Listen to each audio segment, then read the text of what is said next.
Usually with cross-generation games like this, when we play on the shiny new boxes, we expect to see the same exact game but prettier.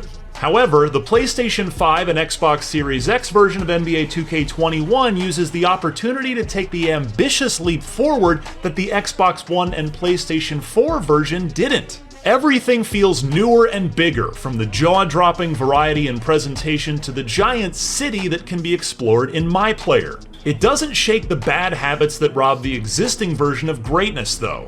We're still stuck with unnecessary grinding, putrid pay-to-win microtransactions, and a host of problems that seem like a direct result of NBA 2K21's ambition. There's a lot to be excited about, but much like a fast break dunk gone awry, sometimes flash is less important than substance. Watching players' expressions change as they come into contact with each other in the air or fight for position off ball is truly impressive.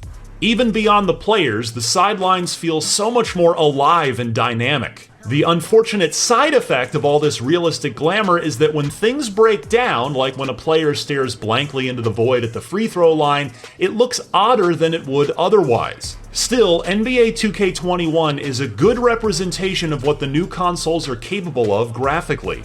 We also get a new broadcast team, with Brian Anderson, Grant Hill, and Ali LaForce adding to what is already the best play-by-play and color commentary in sports video games. Between the hoops, the new-gen version of NBA 2K21 addresses many of the legacy issues that have plagued the franchise for years. Warped animations happen much less frequently, and as a result, there's much more efficacy when on defense. Positioning isn't just about reacting anymore, it can be employed as a strategy.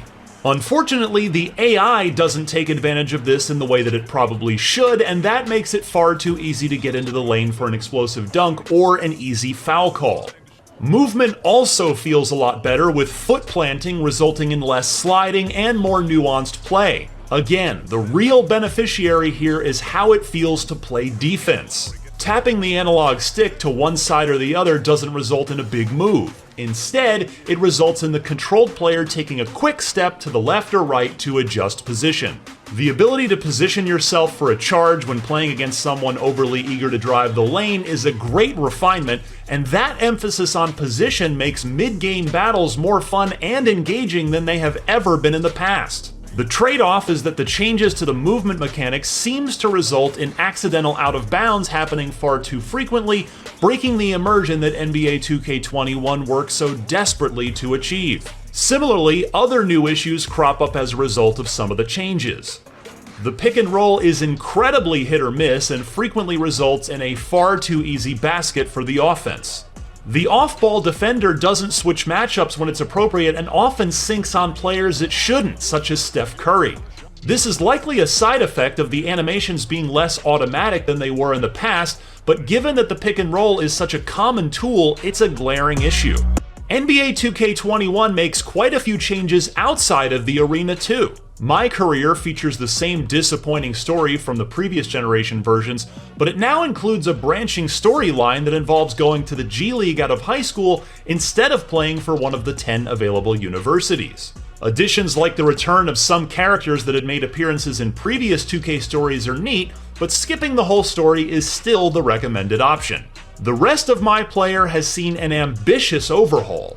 The city is a brand new area to roam and explore with created players, and it's absolutely huge. In fact, it's arguably far too big. It takes forever to get from one end to the other, and even though there are 100 players present, they feel far too spread out over such a large space. Even finding a 3-on-3 matchup can take around 5 minutes, which almost totally defeats the purpose of the incredibly fast loading times for next gen. Adding to the frustration of all this is that your My Player can't transfer over from the previous generation version. Going back to square one shines the spotlight square on the gross microtransactions that speed up the grind back to a high rating. It's really a shame because My Player has so much potential to be one of the best and most complex game modes in sports game history if it ever stops trying to wring cash out of us. The rest of the revised modes are hit and miss. My League and My GM have been fused into the new My NBA, and it's nice to get the best of both the in-depth customization of the former and the role-playing elements of the latter. The new SSD-enhanced menu navigation is similarly convenient, as it gives you the ability to jump around from trade prospects to coaching decisions in the matter of a second or two. While My Team is more of the same, especially when it comes to grinding out card packs or spending loads of virtual currency to get the players you want, the Play Now experience online was surprisingly fun. Latency still proves to be a problem, but has felt much smoother than it has in the past. The gameplay changes really benefit online play, where defense feels a lot more focused than in the past, and using stars like LeBron James to control the offense feels better than ever. NBA 2K21 jumps into the new generation of consoles with a heaping pile of ambitious upgrades. On and around the court, it's one of the best sports game experiences around. The movement is fluid, the presentation is startlingly good, and NBA 2K21 leaves a lot of the franchise's legacy issues in the dust. The rest of NBA 2K21, namely everything it does off the court, feels like the first half of an alley-oop.